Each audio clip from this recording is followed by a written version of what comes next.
ta pena nataka sengai moko soki jipe miniatere mastatoera sone nani mosusu ozokisima frère ekolomoni biloko banosali makala abeti conseil okiti oke badalaki okena beti akiti président kei akiti kaka boye na délégation président na président moi quand on me dit que frère Egol va livrer un concert personnellement na bangate quand on me dit que frère Egol va livrer un concert personnellement na bangate pour naïbi qui va le faire parce que c'est lui.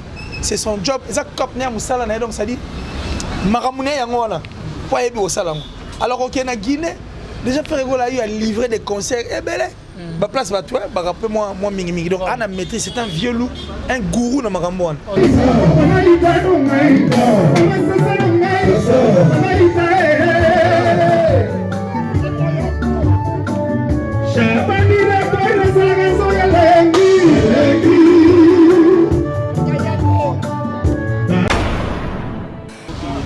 Ça n'est pas bien faire payer les artistes et musiciens à 4 avions. Bien foutu bango na 4 avions. Et là on ça la mater. Mais moi on a bango. Mais ça la mater pas ça se comprend parce que faire au Cameroun. Mais moi on a bango. Cameroun au Paris. Mais moi on a bango. Foutu au lieu ça va salir foutu on a 4 avions. Imagine il prend Rebo. Aujourd'hui rien à dire la chanson non. Challenge en Romégati partout en tout cas dans le monde on en parle. Partout dans le monde et aussi la grande figure. Parce que Bill Clinton na dynastie azali, Jules Azali, c'est l'Oscar Mali, Babino Mali, Nanizu Dotangite, Mabialo, Foumaning Ali, et toutes ces personnes qui sont les Boalota à Lyon. Parce que Bisanga va tout bazana, faut chanter en Volta, jeunesse. Junior M France. Ça bateau va faire Revolta pour jeunesse, le marquis on. Vous comprenez? Et puis quand on a les marquis on a Bill Clinton tant à long parce qu'il y a une émission on a tellement les gens ont parlé par rapport à il faut européen ça gagne 10%. Dans le bio on va cader mes ala. Bon, on accepte. Académie mes ala tu accepter quand même. Mais tout le monde l'appelle après génération de tolinga tout le bateau. Tu sais académie et ça là. Bon les marquis payer ça comme en académie. Ba ça fait 10% à Bill Clinton. Parce que Bill Clinton a monté liboso ça orchestre, a un instrument jeune à risque. Et puis alors ba balé toboki ba mbisi, ba c'est nini? Ba bimi. Mon natie botalelanga Congo température, ya maman Rosette la fleur, Nadambu. Congo température, et y'a mon pépé siga, ya tobina Congo température, et y'a mon pépé siga, ya tobina Congo température. Et voilà, vous suivez partout dans le monde entier vos solo la musique avec votre humble serviteur héritier Iboula Obolinga Kamini Obo Sepelaka. Et puis merci beaucoup na abonné sur la Congo température au Batikali fidèle toujours branché sur cette chaîne pour nous rejoindre. Nalisa Kitoko, l'émission Kitoko puis avec des invités de marque Auto Yamara na plateau na biso na émission na biso bo solo na musique. Quant à moi héritier Iboula, je dis merci beaucoup à 3L Magique, Lotus Long le fou Kenda mon vieux en tout cas, je te salue, je dis encore merci beaucoup à Dresha Motomètre Bebazi Beba Tchafouin au Monayango, pourquoi pas à notre vieux Gilles Kitoko, maître Gilles Kitoko, je te salue. Je dis encore merci beaucoup à groupe FG Fan, soutien monde composé par Shérif Kachiko, l'image de la terre, Jean-Paul Bina Mastaki, toujours plus beau, Mamie Ekenge, Senga la Césarine, la Gauloise, Jancy depuis Canada, pourquoi pas Gizimo, Yankandwa, Balobi Guy Denise, Semwamba, Oza vraiment Mobimba, pourquoi pas Mokonza Mboka, le tout-puissant champion Wadol depuis La Rochelle. Merci beaucoup à Claude Loukebako, nos garçons de jugement complet par défaut. En tout cas, merci beaucoup. Et puis merci beaucoup à Maman Jolie Kouete. Maman Jolie Kouete, je te salue. Merci beaucoup à Maman Lanita la Gabonaise. Merci beaucoup à Bandeko Nyosobako Zelabiso, na Katsa Brazzaville. Balobi After Matadi, Toko Kota Bongo Brazzaville. Bandeko tout Balinga Rabiso en tout cas. Bon, c'est la biso vraiment à Brazzaville. Je crois semaine prochaine, tu auras déjà la carte à Brazzaville. Et que ça là, Kitoko na Eleng. Je dis merci beaucoup à Kam Simassian, les séminaristes, pourquoi pas Trésor Nituba Ouelaye. Merci beaucoup à Dalibou Kaza, toujours même moral. Merci na mbelissement na espace na biso lassa. Na beauté Kitoko Bacheli biso na sima à fond. Et ça, Kitoko na Eleng. Moi, héritier Iboula, par rapport à l'actualité musicale. Aujourd'hui, après Matadi, on est à Kinshasa. Je reçois pour vous Killer Kilesi, que je le dis directement. Bonjour, Killer Kilesi. Bonjour. Ouh. Voilà. Et Zoni Balobi torche. Voilà. Donc nous sommes là pour ça. Merci à toutes ces personnes en tout cas qui continuent à nous faire confiance, surtout Bateau Balandi, Landi Bisso, au soutenir Bisso. Merci à toi d'avoir pensé à moi. Voilà. Et merci infiniment à mon papa chéri, John Lee Atala, le patron de Translation 7. C'est-à-dire John Lee Atala, patron de Translation 7. Et pas Iwapi. Fiabilité, viabilité, crédibilité à Maramotu, la confiance et Zali dans Bandego, tout. C'est la traduction du Canada na Bango. En tout cas, adresse les amours en Angleterre, adresse les amours en Translation 7. Donc, chez Joe Lili Atala, en chair et en os, de génération en génération, forever, quand on tout le bagage, je pense à Datichou, la sponsor officielle. Plein côtier. Plein côtier. Plein côtier. Datichou, la sponsor officielle. Merci infiniment parce que tu es la plus suspecte, la plus discrète dans la discrétion. Tout se passe bien. J'ai dit merci comme ça à mon vieux Janissi Tanchungan Potobanga Mochuri de Suisse-Irlande, le gourou du temple, vieux petit naïe. Puis nous pensons encore à Grisha Motomètre Beba Zibeba. Voilà. Et merci à la top modèle, la plus sexy, en tout cas la plus belle de sa ville et de son pays. Merci infiniment. Yves Massamba. Après, sur l'Estavi, et sur l'Estana, Massamba, ma Solange Mbolabo. Je dis merci comme ça. Yannick Kayenga, la vraie monnaie invisible. La vraie monnaie invisible, Yannick Kayenga. La vraie monnaie invisible, l'homme à la précision de la montre suisse, Yannick Kayenga. Merci infiniment. Maman chérie, maman Julien, dire au lycée depuis les États-Unis.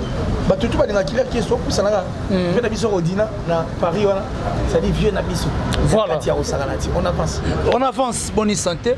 Ouais, maintenant là ça va, je suis au mieux de ma forme. Certes, j'étais qui ça pour Matadi et puis rester à Matadi 3 jours de venir. Je suis allé moins bien, ça évolue quand on a la passion consignant. Voilà. Il peut nous arriver à n'importe quel moment parce que le corps est là et le va tirer la confiance. Même surtout les Américains. Éviter pour ça la confiance dans nous autres parce que nous autres, et qu'on trahir à n'importe quel moment. Okay. Alors il faut toujours prendre bien soin de la santé, de la vie, car chaque jour est une vie. Et Dieu merci.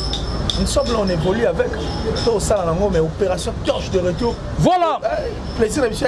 Ok. Il m'a côté ma dessous. Kalabazinda. Là, nous sommes des émissions, moi, on a dit, mais qu'est-ce qui se passe? Oh, c'est quoi le baboui? On va sur la place à Olekate. Bon, sur la place à Olekate. Bah, Olekate, parce que Babi, bah, you, merci, bah, Fida, Kalatanga, bah, côté ma dessous. Bon, Titara, n'a pas Tita, parce que Babi, héritier, il boule la soirée, mais il grenade, to sangisina torche, et place dans reçoit. Voilà, tu l'as si Cindy a été recouvert la papa na bango, donc on va être d'accord na habité un moment par rapport à funéraire les gars qui malheureusement que tous allez quitter bani tout l'impression na yo par rapport à Ulysse disparaît. En tout cas déjà des par le nom papa je crois que c'est d'abord un cadeau pour notre pays. Okay. Parce que c'est lui qui est le géniteur en fait de cette grande artiste que nous aimons tant, qui est Cindy Le Cœur, l'une des plus belles voix africaines au RDC Zaranamo. Okay. Alors, nous donnons déjà un enfant au nom de Candy Koum, mais devenu aujourd'hui Cindy Le Cœur, une star africaine, congolaise et puis africaine, et dotée d'une plus belle voix. C'est un plus beau grand cadeau. Donc papa était un cadeau et Cindy est encore un cadeau que le Congo n'a hésité. Surtout dans la voix pour te dire la musique côté féminine et comment plus comment on voit il y a disparition, vous comprenez? C'est-à-dire on dirait côté bas saison moi aussi là.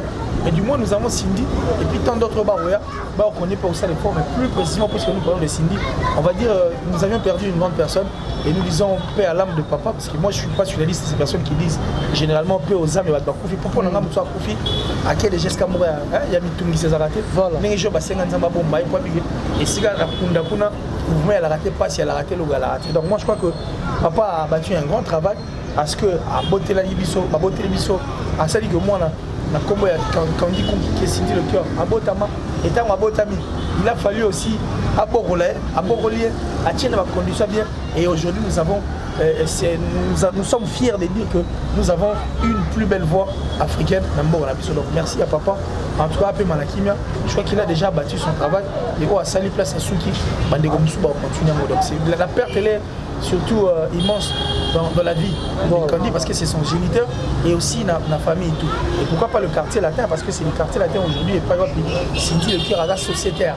Donc, pas si c'est à tout pour Cindy, parce que papa l'a yazara. Alors, le fait que papa n'est plus, ça nous choque aussi nous tous. Donc, nous avons tous mal et on dit que la famille est à la consoler par Dieu. Et nos condoléances les plus attristées, quand même, que ça a remonté parce que nous étions à Matad. Nous sommes rentrés et on ne peut que dire ça et on ne peut que faire ça. Voilà, merci beaucoup en tout cas, on a acteur Rugen sans peur, homme vrai, le colon de fraîcheur, pourquoi pas la l'actrice Fila, l'aspect des États-Unis, merci beaucoup. À Lucas Chiquito, le patron silencieux, il y a Ariane à l'âge. Chocolat dans la douce, pourquoi pas Joffy c'est papa social, Nzungu Yamen, Moté, Marie Tela cadette, Nzungu Yamen. Papa Philo mon pépé, je te salue. Papa Philo mon pépé, je te salue. Talaka Nangai, qui l'a qu'il est si. Parlons un peu de Inosbi, tant on va dire ma solo par rapport à ma followers qui va sommaire yango qui va booster rapé, va vivre ma télé bande rondi mais la bisoté. Na habité qu'il a si par rapport à yango pour tout le monde va négocier, va continuer sous que ça la ba débat on va voir que non, les a lokuta. Mais là tout le monde va tout va lobeli Inosbi à boostera, ba bilo connaît. Na habité qu'il a sketch tu peux dire na opinion ton ba mourir na sa bonne musique au bas Kolanda. Moi je crois que le plus important pour nous c'est que la torche continue à faire son travail comme même te chango kala torche ngo te torche batu balega batetu voilà et là tellement vérité ça rappelle tetu et lingana ngo ba jeter vérité ngo bimi au grand jour.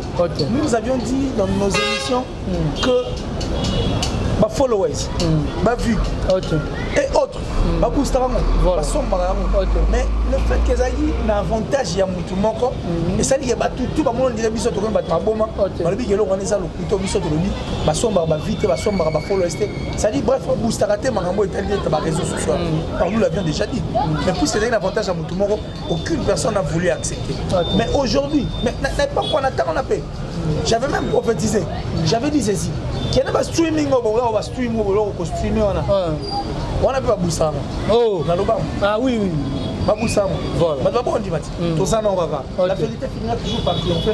Au combat qui va booster pour ça biloko et ça les marins. Pour passer la yango. Alors, le quoi c'est que l'avantage à Mutumo c'était difficile que bateau bailler va accepter yango. Malgré pas faire sa couleur en plus. Aujourd'hui puisque l'avantage il va maintenant de l'autre côté, le côté d'Inosbi. Les lots ba moyen ba yelo kona ba booster ngo ba sumba ngo donc tout ba yema mtoto ba kala za solo surtout qui na nga logique de choses c'est que ba muto ba la ça biso kala les appelle le kuta c'est que le kuta c'est ba booster parce que soit les lots ba accepter que ba booster pour ça Inosbi c'est que kala peut tant biso tout le ba moi avant allez pas accepter vous comprenez moi je crois que c'est un grand plaisir pour nous, une grande joie. Marambo tout le monde kala lelo et comme revenir alors ba komi comme massivement en poisson et ba komi ko la sabiso que ba ina liste bato tant ba comprendre marambo avant ba boostara pas embrouiller bato alors quand les autres sont venus travailler le faire mieux pour les gabango n'est-ce que ba mo nango on a assuré ça boussage pour combien avantage à moto juste moi je crois que Inosbi maîtrise bien à la maîtrise en tout cas de son game il sait où toucher il sait quoi faire il sait quoi ne pas faire aïe le ronini et c'est un moment on est là on est un moment où pour ça pendant la carte game ah ça la fierté à musique na biso et surtout s'il faut aller encore plus loin Inosbi n'oublie pas que bana label na bango mo Maïcha Soul maramutu basala ngo bango mo tant bazonga mo na bango ezaka ya bango mo nous sommes là il s'est fait le luxe d'offrir une maison en étage à ses parents il se donne le luxe ya ça là maramo azo ça là faire sa vie en tout cas la folie na nenga mo bien pour mo ezo kota bien nenga bien c'est pas que mutu mo aluka et puis maramutu ça là mo il est fait seul ba featuring ne sugara aluka ba featuring na aluka en dehors il y a Diamond bien sûr na Damson il va featuring sur Zoya mais tout ce qu'il a pu faire dans la carrière d'abord il y a une featuring avec Weranson featuring avec Kofi Olomide featuring aujourd'hui avec Rebo et encore un autre featuring qui sera bientôt avec Ferrego là. Et puis et tant d'autres featuring à Sala Balizerbo bani donc c'est pour dire que Maramo Azo Salango n'a pas propre fort on est plein Salango n'a moment Azo Senga il n'a pas besoin de l'aide il y a aucun de lugar je ne sais moi de star il y a Mboga Msusu pour s'appuyer là-bas ce n'est pas mauvais mais pour l'instant à Salango on a noté à prouver de quoi il est capable imagine il prend Rebo. Aujourd'hui, rien à dire, la chanson, non. Challenge en Romégatier. Partout, en tout cas dans le monde, on en parle. Partout dans le monde, et aussi la grande figure. Pourquoi? Parce qu'Innocent avait voulu. Donc, ça dit, Vina au Salango, il est fait seul, il fait paisiblement. Pour d'abord, Maïcha Soulia Bango, et puis tellement ça la maîtrise la game au Salango. Alors, tous ces gens qui disent que à booster, à follower, à Salibo, tu as évité, à booster à thé. Bazwango pena ba azwango pena. Oh azwango. Ah tikolo wa. Azwango pensa. Azwango. A booster point. Pour comme tout réunion c'est même booster. Tant que le pas booster va boire raté, a booster té. A ça musane comme il se doit na bino innocent. A ça musane comme il se doit. A ça booster té. A on mata progressivement. Malé. A on kende tranquillement va followers c'est bon. Le nombre d'abonnés qui togo et puis a on la sabisoni na za makasi. Il fait des featuring purement. Il y a Bissot en République du Congo, mais sur un jour et demi, il atteint 2 millions de vues, 1 million, 3 millions.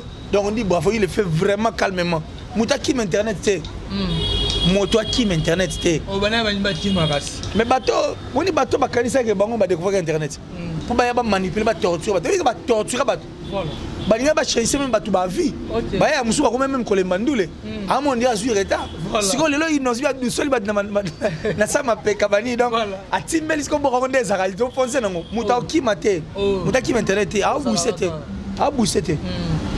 Il ne soit boosté. A boosté. Bamba no boosté. A boosté. Bango ba ne. Mais tant que tu vas ba booster, bamba boya giti. Mais so ya ino. Parce que le bango ba ye Paul ba ino, il a boosté te bilon de booster. Il a ça qui venir tranquillement et puis il sait ce qu'il est en train de faire. Parce qu'il maîtrise le game. Non mon ça la folie. A quel défaut mu tout gâté. Voilà. A quel défaut le rotier. Marama ça il le fait avec son l'effort na bango, Maïcha Sou na bango. Donc ça dit ba tout ba so regorger cette grande équipe. Bah, au moment où tranquillement on paie et puis ça se fait automatiquement, sans grimace, sans matata, sans makelele. Sans grimace, sans matata, l'eau moro elinga tilesi.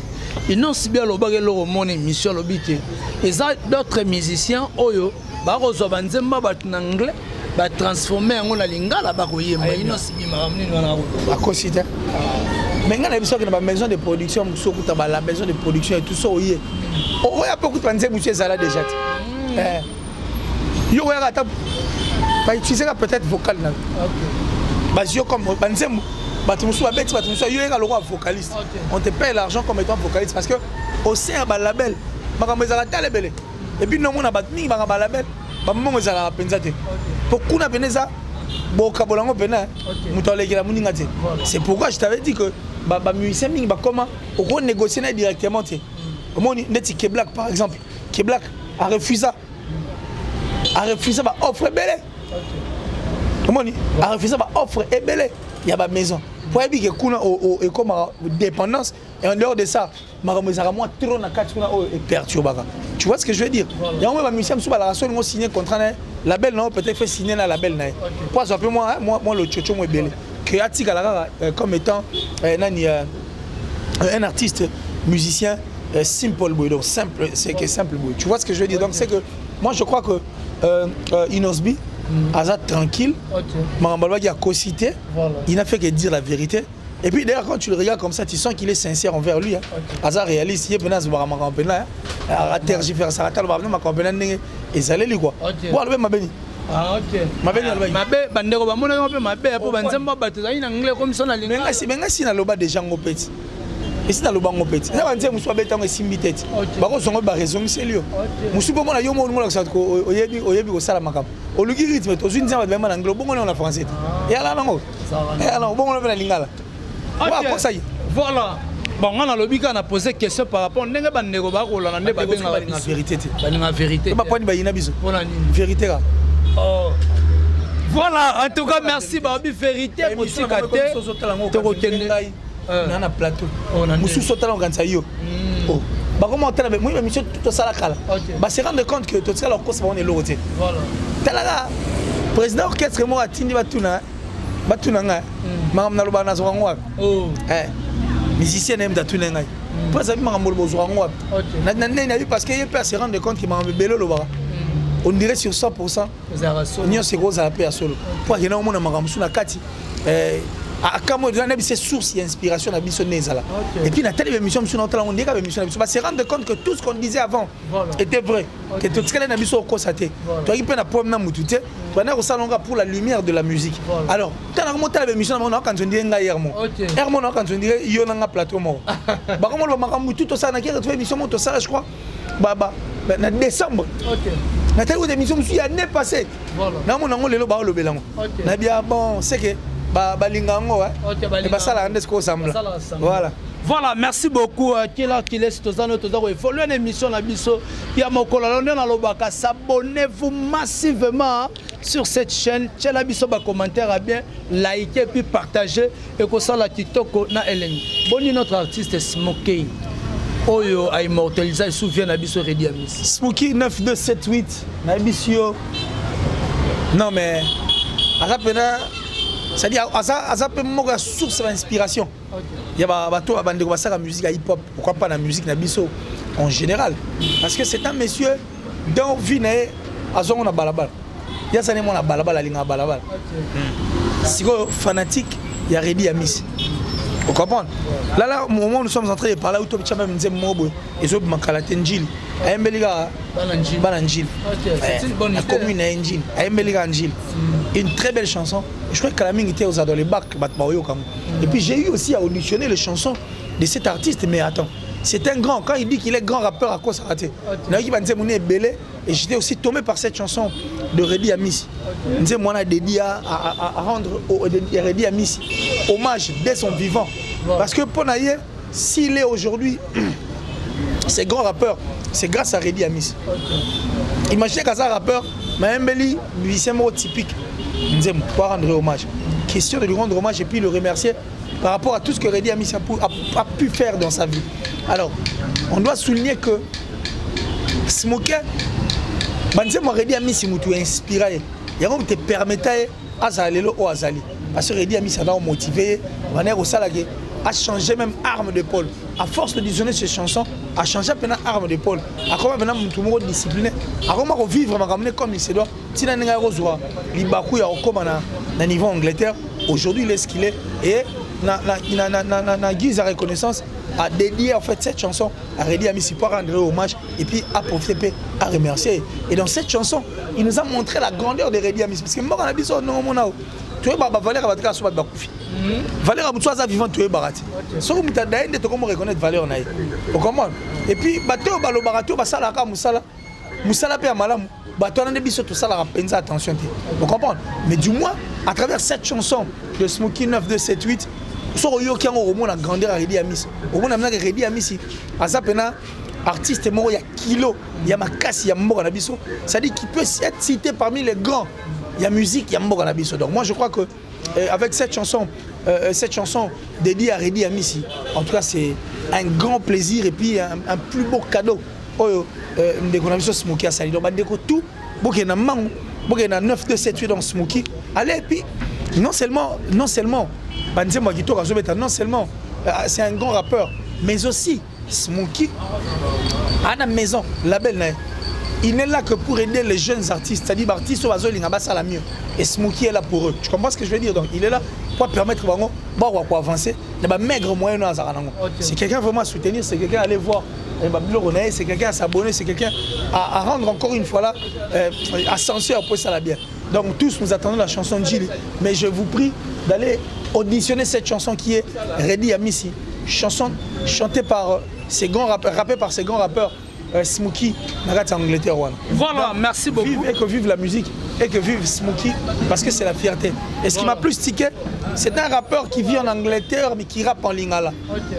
Et bien, le lingala makasi. Voilà, alors on rappelle lingala makasi. On pourrait dire aujourd'hui, vite au Moni, c'est le Scram avec son album État d'esprit.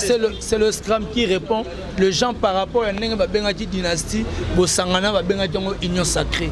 À propos tennis chez c'est le Scram.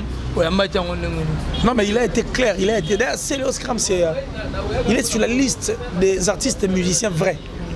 C'est-à-dire ils te disent ce qu'ils pensent et puis ils s'en tapent. Il est à peu près comme moi.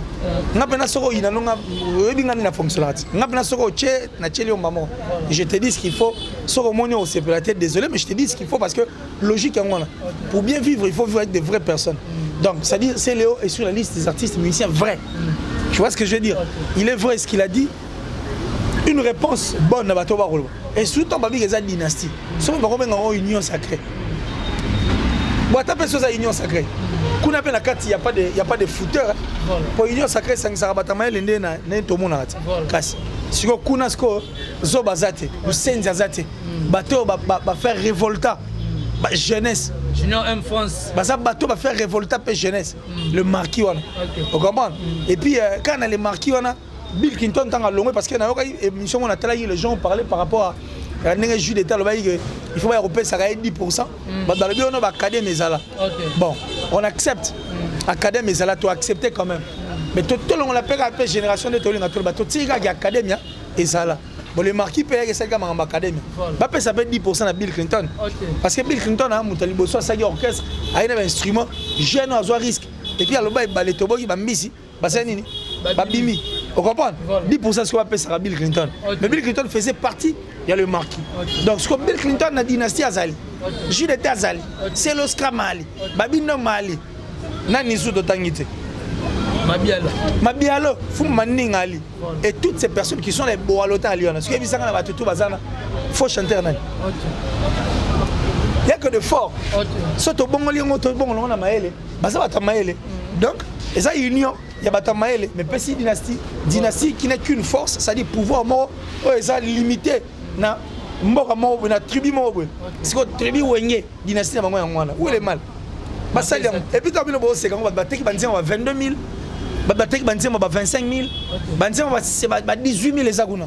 On a nzem on va pas sans compter na mabanga. Bané va perdre. Voilà. Bané va perdre. Bah besoin avancer. Voilà. Soit des actions de faux fuyants, ce sont de peureux. En étant, on dit voici quand le bel romo, on dit moi na maël. Abanga ata baksa na musu na kilasi. So ça maël. Non, moi je sais qu'héritier est fort. Ce ba na côté na yo bang. Non. Faut banga poni quand tu es capable.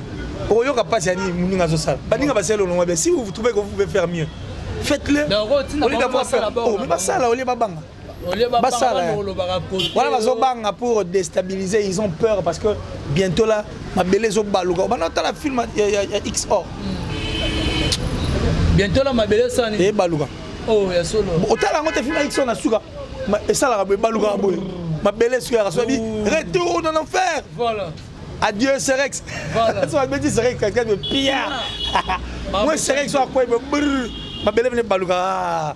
Moi qui les gens normal. Voilà. Alors dynastie harmonie et puis et au bas la magam. Voilà. Et au bas là. Voilà, et au bas la magam. C'est la peur.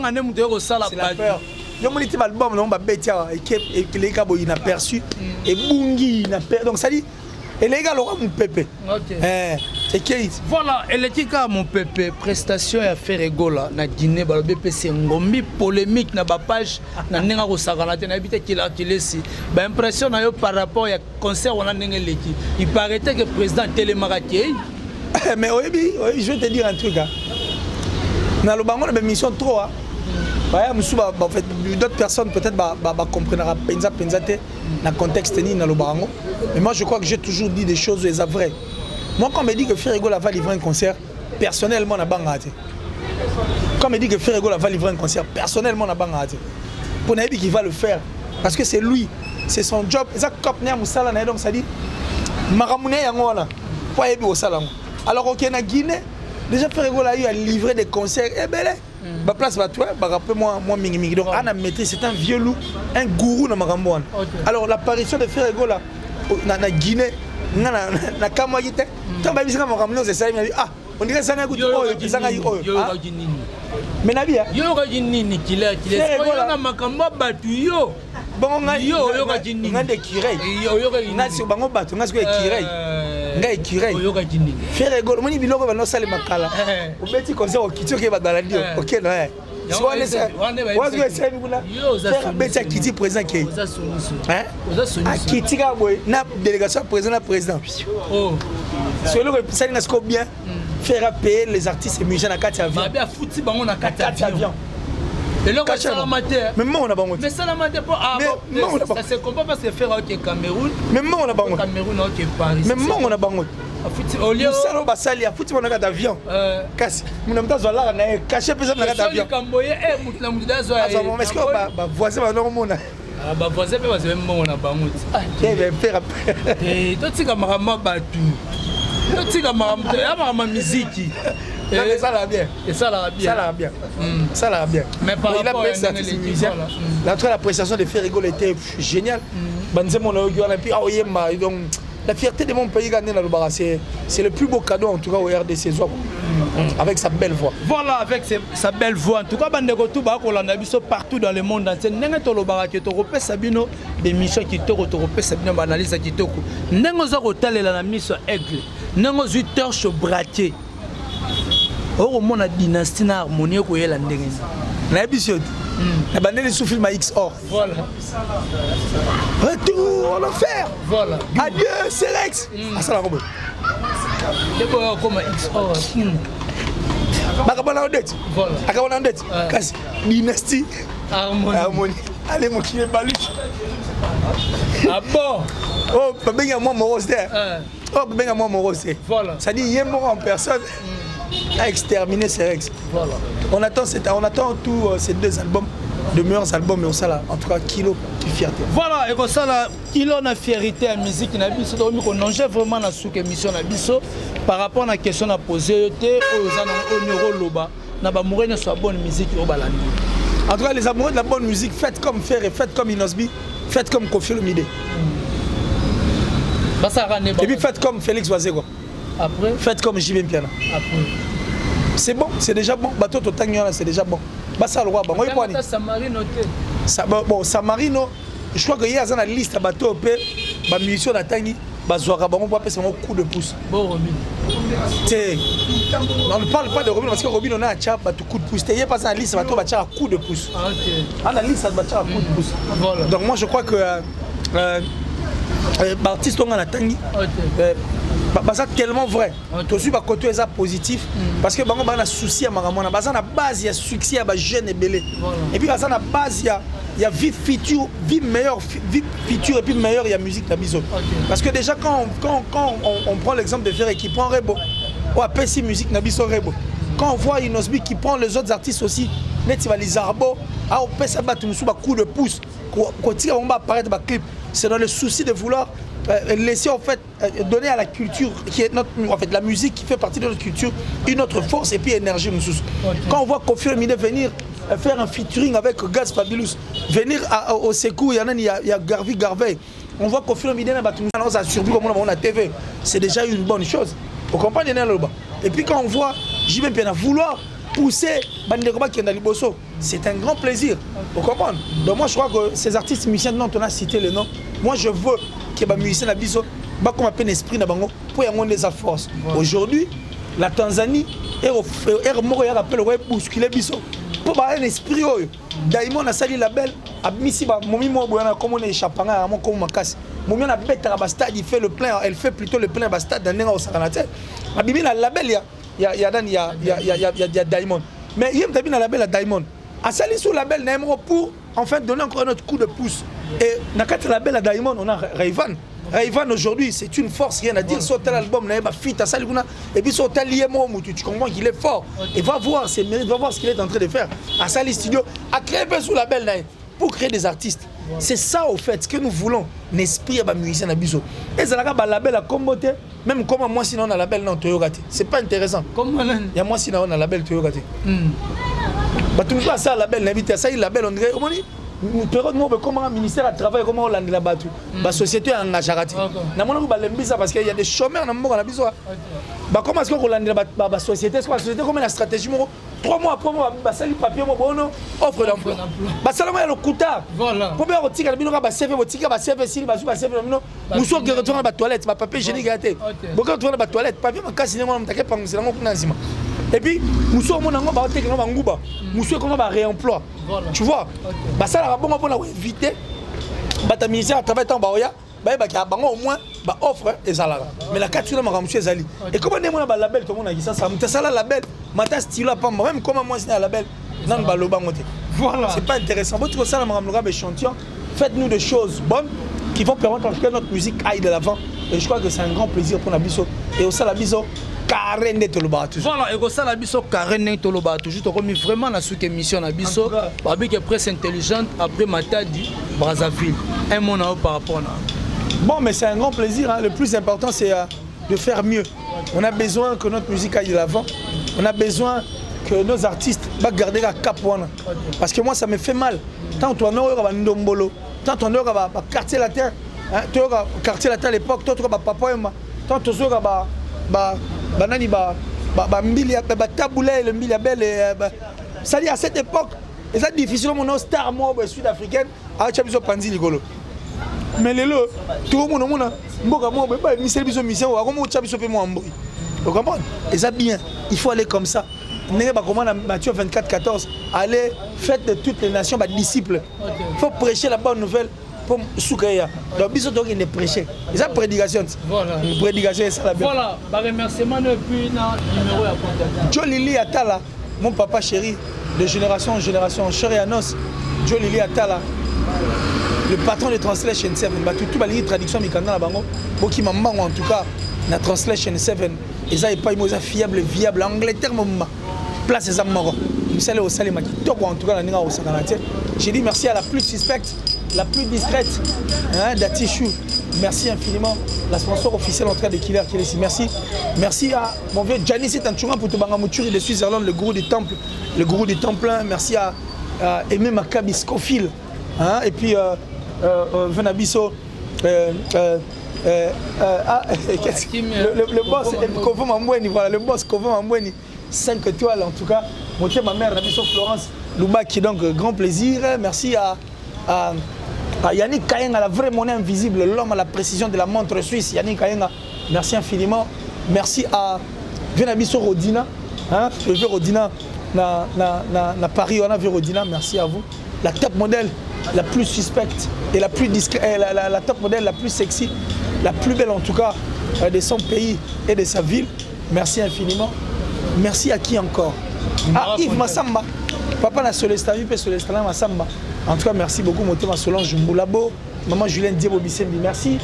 Merci à maman Lanita, l'africaine. Merci de là où vous êtes. Les États-Unis, on a. Azali Bichou. Venabiso Adricha motomètre Bebazi Beba. Chafouin, Bamonango, Oyarana Mongolina Makofi. Donc le plus 243 89 526 54 54 plus 243 89 526 54 54. Donc juste à l'aide de ce numéro, vous allez vous joindre à le vote Killer qui est ici. Voilà. Jamais de chèque né pour briller. Voilà. Toujours. Voilà, merci beaucoup en tout cas na bandeko tout bazoti temps pour la biso na émission na biso mokolo lelo ndena lobaka na bandeko tout o balinga héritier ibula muyaka na bango ndeko o lande émission ne bandeti na suka liker commenter puis partager Gaulois Gladiateur opération toujours consommons faire égale la promotion à proximité presse intelligente kalaming te na kata Brazzaville wana boire yamba biso donc au courant semaine prochaine déjà on repère sabino journée au Titanaka à Brazzaville bobo ni samarane boko bongama wana depuis Pont Noir en tout cas Brazzaville dans bandeko bana Pont Noir au Titanaka à Brazzaville dans la capitale bah y a vraiment tout le monde on a coupé ça impression il y a danger puis j'ai dit merci beaucoup à Junior M France de tout le temps de tous les jours Junior M France au Tigara bandeko on a été à presse intelligente toujours présent merci beaucoup à Drisha Motomètre Bebazi Beba. Ah, balobi tchafouin au monde yango gouvre le gola tchaki fouin et puis à monati ma tikita voilà merci beaucoup à mon vieux maître Gillier maître Gilles Kitoko maître Gilles Kitoko je te salue merci beaucoup aussi à l'équipe présidentielle merci aussi à DG Polo pourquoi pas à Pichou Botoko Ibou Noir toujours Licolo à comprimer merci beaucoup na colonne de fraîcheur acteur Rigen Samper homme vrai, on est à Ludacris, fil à l'aspect des États-Unis. Et puis j'ai dit, en tout cas, erré mariage à Jofis et papa social Nzungu ya men motema ya Rite la cadette maman social Nzungu ya men bakoma déjà beau motomoko donc heureux mariage à vous et puis merci beaucoup à Lucas Chikito le patron silencieux à Ariane la Chocolino la douce moi héritier Iboula je dis merci à Bruno Lubika Mbonga propre Sandra Ngata maman na petit Bron Junior et Broly du Zamatch a été ko souffler bougie naé lobby déjà dans une année de plus à mon bébé Broly du Zamatch je te salue pourquoi pas si je vois Broly du Zamatch je pense aussi à Daniel Iboula fils à papa bébé star avec leur maman Dali Iboula maman Mokodi pourquoi pas leur grande sœur d'Alex Iboula toujours ensemble merci beaucoup na bandeko tout au balandaki émission Mokola lelo 3L magique ya lotis c'est long le foitier n'a toujours force na ndenga mukete merci beaucoup na papier kofo je te salue business à mbongo ne babengaka yo bandeko tout au balandaki héritier Iboula nena lobaka souvent merci beaucoup à maman Rosette la fleur d'amour tomonani soki zambe azongi nanute play Monatie botalelanga Congo température ya maman Rosette la fleur Nadambu Congo température eye na mopepe asika ya atobina Congo température eye na mopepe asika ya atobina Congo température